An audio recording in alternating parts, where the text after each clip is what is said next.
जो झुकेगा नहीं पुष्पा, नहीं है। यह सोने का चम्मच लेकर पैदा हुए हैं। तो ये श्री अनिल राजभर जी से कभी भी समाज का, और ओम प्रकाश राजभर जी से यह कभी भला समाज का होने वाला नहीं है। यह भैंस को आप दर्रा चोटा खिलाएंगे और दूध का प्रयास आप बैल से करेंगे। जब जिस भैंस को आपने 22 साल दर्रा चोटा खिलाया, इनको 8 साल आप दर्रा चोटा खिलाए, तो आप उन्हीं से तो आप सवाल करेंगे। आप देख रहे हैं वी टाइम्स, और हमारे साथ आज मौजूद हैं जिनको कह सकते हैं नेता, मनोज राजभर जी, जो हमेशा अपने विवादित बयानों में गिरे रहते हैं। देखा जाए विवादित बयानों को लेकर हमेशा चर्चे में बने रहते हैं। आज इनसे हम बात करते हैं कुछ राजनीतिक मुद्दों पे, और एक चर्चा करेंगे जो कि कैबिनेट मंत्री अनिल राजभर को लेकर काफी ये उग्र रहते हैं। तो सबसे पहले, और आपके जितने दर्शक सुन रहे हैं, देख रहे हैं, सबको बहुत बहुत हार्दिक शुभकामनाएं। तो मनोज राजभर जी, पहला सवाल आपसे मैं ये करना चाहूंगा कि आपने राजनीति को ही क्यों चुना? देखिए, हमारा परिवार ही राजनीतिक पृष्ठभूमि से भूमि से आता है। मेरे पिताजी भी राजनीति में ही, समाज में ही समाज सेवक थे, और स्वर्गीय कल्पनाथ राय के शीतल छाया में उन्होंने राजनीति का सफर तय किया था। आज इस दुनिया में नहीं है। तो मैं कम उम्र में, अल्प आयु उम्र में, युवा अवस्था में छात्र संघ से मैं उपज हूँ, नेता बना। छात्र नेता, पहले आपकी स्टार्टिंग छात्र नेता बनने से हुई। उसके बाद मैंने कभी पीछे मुड़कर नहीं देखा। अच्छा, उस दौरान जब आप राजनीति की शुरुआत किए? देखिए, राजनीति की शुरुआत छात्र संघ से हम लोग किए। उसके बाद बड़ी राजनीति में जब आए, तो जो भी नेता अब तक मिले, सभी लोग मतलब छलने का ही काम किया, धोखा देने का काम किया। जो नेता के हम लोग साथ पकड़े कि नहीं, इस नेता को साथ पकड़ने में आगे की लकीरें समाज की सेवा के लिए खींची जा सकती है, लेकिन सब लोग ने जब कुछ मुकाम हासिल किए तो अपने वंश को ही बढ़ाने के लिए आगे आ गए, और जितने युवा जुड़कर उनको आगे बढ़ाया, उनको सब लोग पीछे ढकेलते गए।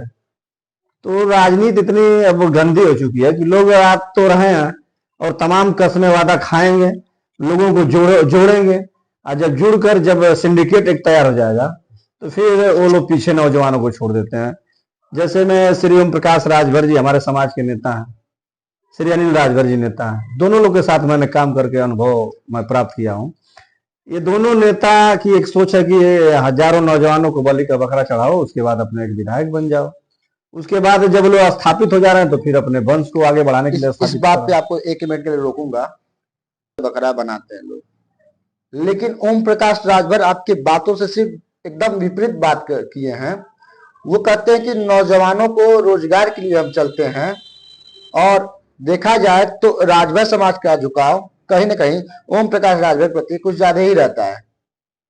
देखिए, आपसे हम बता दें कि जो पॉकेटमार होता है, चोर होता है, तो आपका घड़ी चुराएगा, सोने की चैन चुराएगा, बैग चुराएगा, इतना ही चुराएगा। लेकिन ये जो दोनों नेता राजनीतिक चोर हैं, ये नौजवानों को गुमराह करके, उनको बरगला करके, ये उनका शिक्षा चुराते हैं, स्वास्थ्य चुराते हैं, उनको उनका रोजगार चुराते हैं, उनको निचोड़ देते हैं। तो एक जो चोर होता है वो कुछ चुरा के लेके जाता है, आदमी संभल जाता है। लेकिन ये ऐसे राजनीतिक चोर है कि ये 4-5 चीज आपको चुरा लेंगे कि आप कहीं के भी नहीं रह जाएंगे। और तमाम युवा नौजवान इसके भोगी हैं। दोनों नेता बता दें कि एक गैर राजभर को इन्होंने नेता बनाया हो, एक गैर राजभर को या लखनऊ के पंचायत में भेजने का काम किया हो, कभी ये नहीं भेज सकते हैं।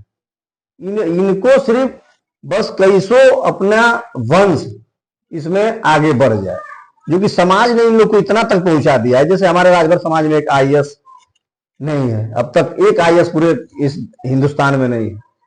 लेकिन इनको जहां तक समाज इनको पहुंचाया, जैसे उसकी कोचिंग की इतनी महंगी फीसें हैं, तो ये चाहते तो अपने बच्चों को उस कोचिंग में पढ़ाकर आईएएस बना सकते थे। एक आईएएस कितने समाज लोगों को, अपने लोगों को भला कर सकता है। लेकिन ये लोग आईएएस न बनाकर अपने बेटा को ये लोग लखनऊ के पंचायत में, दिल्ली के भेजने के पंचायत में ये लोग लग गए। और नहीं तो ये लोग खुद भाषण देते हैं, मंच पर चढ़कर बड़ी बड़ी बात हाँकते हैं कि हमारे समाज में आईएएस नहीं। अरे भाई कैसे होगा, जब आपको उस लायक समाज ने वहां तक आपको पहुंचाया तो आप तो ले आकर उनको सदन में भेजने का प्रयास कर रहे हैं। और ये नेता कभी नहीं चाहते कि समाज शिक्षा हो, शिक्षा का जन्म ले। ये कभी मतलब वो शिक्षे पे तो लोग बातें नहीं करते हैं। ये लोग सोचते हैं कि शिक्षा, जब शिक्षित समाज होगा तो मेरी जो आने वाली पीढ़ी है उसका कौन जिंदाबाद बोलेगा। ये लोग अपने आने वाली पीढ़ी को जिंदाबाद बुलवाने के लिए यह समाज को उसी पौधान पर छोड़ते हैं। इन लोग की बिगड़ी तो 7 पीढ़ी की बन गई। हमारी लड़ाई तो इसी बात की है कि समाज इन लोगों को कहां से कहां पहुंचा दिया, लेकिन समाज आज भी रोटी कपड़ा मकान नैतिक शिक्षा उत्थान के लिए तरस रहा है। लेकिन इन लोग की बिगड़ी 7 पीढ़ी की बन गई। तो ये लोग सिर्फ वादा करते हैं, समाज को गुमराह करके इनके वोटों का ये लोग सौदा करते हैं। ये लोग वोटों का सौदागर हैं और ऐसे गरीबों को बहला फुसला कर ये लोग जो वोट ट्रांसफर करवाने काम करते हैं और वोट जो यह सौदा करते हैं, इनको मनोज राजभर अपना सेल्फ में समझता हूं कि अपनी मां बहन बेटियों को सौदा करना बराबर मनोज राजभर समझता है। आपको पता है आप कितनी बड़ी बात बोल रहे हैं, बिल्कुल बड़ा आरोप लगा रहे हैं आप। बिल्कुल, कोई आया तो बसपा के हाथों बेचने का काम किया, कोई आया तो कांग्रेस में बेचा, कोई आया तो समाजवादी पार्टी में बेचा, कोई आया तो बीजेपी में बेच रहा है। तो इन लोग का काम यही है। कभी ये लोग समाज को सही प्लेटफॉर्म और दिशा ये लोग देने का काम नहीं किए। मेरा लड़ाई आरक्षण का है। मैं जब तक आरक्षण समाज को एसटी का नहीं मिल जाता है तब तक हम चैन से बैठने वाले नहीं। हम एसटी आरक्षण की बात करते हैं और जब तक सुहलदेव जी को वो सम्मान न मिल जाए जो बप्पा रावल को मिला है, जो सम्मान शिवाजी को मिला है, जो सम्मान महाराणा प्रताप को मिला है, जब तक वह सम्मान चाहे जो रानी की लक्ष्मीबाई को मिला है, जो सम्मान इन महापुरुषों को मिला है, जब तक वह सम्मान इस देश के अंदर महाराजा सुहलदेव राजभर को नहीं मिल जाता है तब तक हम इसलिए राजनीति करने आए, न कि हम राजनीति करने सांसद और विधायक बनने आए। आरक्षण और हमारे महापुरुष को सम्मान, जो और गैर समाज के लोगों के जो महाराज हैं, जो राजभर वंश, जो राजभरों का जो वंश है वो सुहेलदेव महाराजा से कहीं ना कहीं वो उनके प्रति काफी संवेदनाएं रखते हैं और लोग काफी प्रेरित करते हैं। और ये भी उनका कहना है कि जब से हम आए हैं राजनीति में और जब से हम आए हैं फील्ड में तब से महाराजा सुहेलदेव राजभरों को लोग जानने लगे, वरना राजभरों को लोग जानते नहीं थे। जब श्री ओम प्रकाश राजभर जी खुद आप उनके आईडी पर देख सकते हैं, यूट्यूब पर बोले हैं, चैनलों पर बोलते हैं कि हम ऑटो रिक्शा चलाते थे, टेम्पो चलाते थे और वहां से यहां तक मैं पहुंचा हूं। तो जब ऑटो रिक्शा चलाते थे उस समय लखनऊ में महाराजा सुहेलदेव राजभर की मूर्ति लग चुकी थी और लालजी टंडन मंत्री थे, नगर विकास मंत्री, उनके कर कमलों द्वारा वहां मूर्ति लग गई थी। जब ये ऑटो रिक्शा चलाते थे तब इस उत्तर प्रदेश के मुख्यमंत्री थे माननीय राजनाथ सिंह, आज भी वह जिंदा है। उनके नेतृत्व में बनारस सारनाथ में सुहेलदेव पार्क के नाम से वहां पर सुहेलदेव जी की मूर्ति लग गई थी। और उसके पहले इतिहास भी लिख गया था इनका, महाराजा सुहेलदेव राजभर का। और बोलते हैं इनके वजह से नाम नहीं हुआ, हमारे जैसे हजारों नौजवानों ने अपना शिक्षा, रोजगार, स्वास्थ्य, धन सारा कुछ खोया तो जाके श्री ओम प्रकाश राजभर जी यहां तक पहुंचे। ये नहीं कि व्यक्तिगत उन पर जा रहा है कि नहीं वही सब कुछ किए। एक सवाल और आपसे है, अभी देखा जाए घोसी में लगातार कैबिनेट मंत्रियों का लगातार दौरा चल रहा है।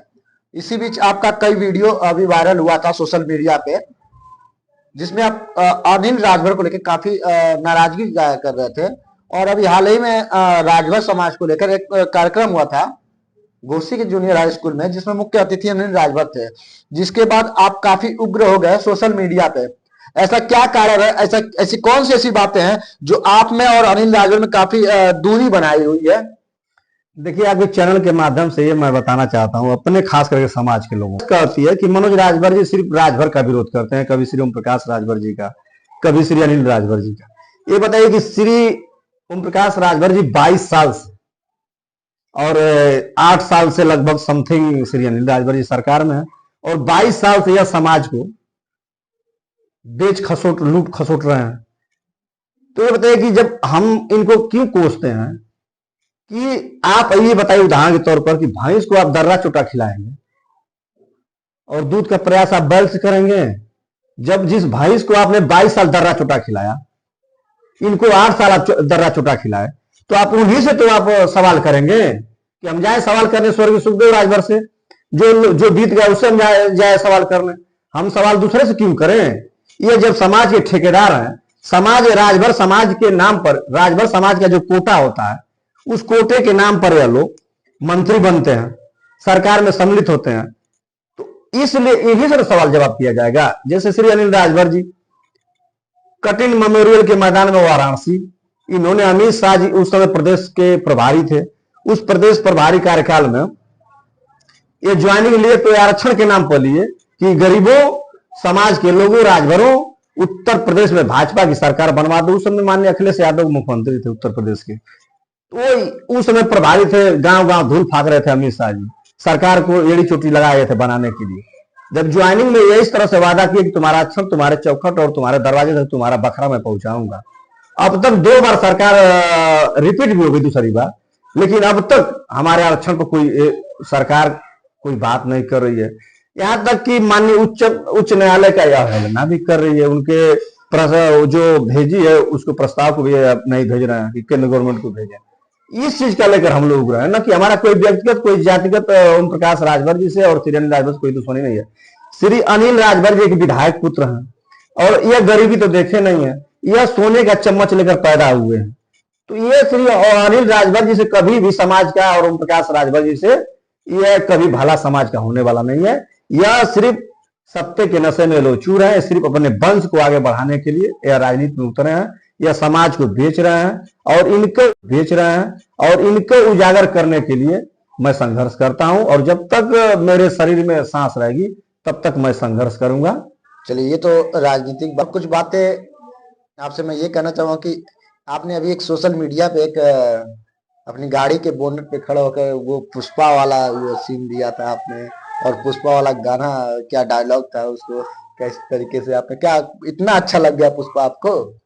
देखिए, हम बता, चाहे राजनीतिक हो, पारिवारिक हो, चाहे सामाजिक हो, मतलब सारे एंगल को डायरेक्टर्स ने उसमें मूवीज में बनाया है। मैं काफी दिनों के बाद इस मूवी को देखा हूं और बहुत अच्छी पिक्चर लगी। तो हमने उसमें सोचा कि एक रील हमको बनानी चाहिए और लोगों को बताना चाहिए कि श्री अनिल राजभर पर जब मैंने हमलावर लगातार था, हमला किया, विरोध अपना पर दर्ज किया सोशल मीडिया के साइड से तमाम जगहों पर, तो ये लोग कहीं ना कहीं मुझे सत्ता का दुरुपयोग करके, सत्ता का हनक दिखाकर प्रशासनिक, शासनिक तमाम तरीके से मेरे ऊपर, मुझ पर दबाव बनाया गया। उनसे मिलने की, उनसे बात करिए, आप क्यों ऐसे, आप उनसे खफा हैं। तो इसलिए उसको मैंने बताया कि मनोज राजभर झुकने वाला नहीं है। इस चीज को मैंने दिखाया हूं उसे, एक बार वो डायलॉग जो आप कहे थे, जो झुकेगा नहीं पुष्पा। अच्छा, मतलब मैं झुकने वाला नहीं, वो अपने पर करेंगे ना कि झुकेगा नहीं मनोज। हाँ, उस चीज को मैंने मतलब उसको दर्शाने का प्रयास किया हूं, उन लोगों को बताने का काम किया हूं कि जैसे पुष्पा उस मूवीज में नहीं झुक रहा है, तो मैं भी झुकने वाला नहीं हूं। और कभी भी मैं बताया कि मैं सांसद विधायक बनने की मैं लड़ाई को नहीं लड़ रहा हूं।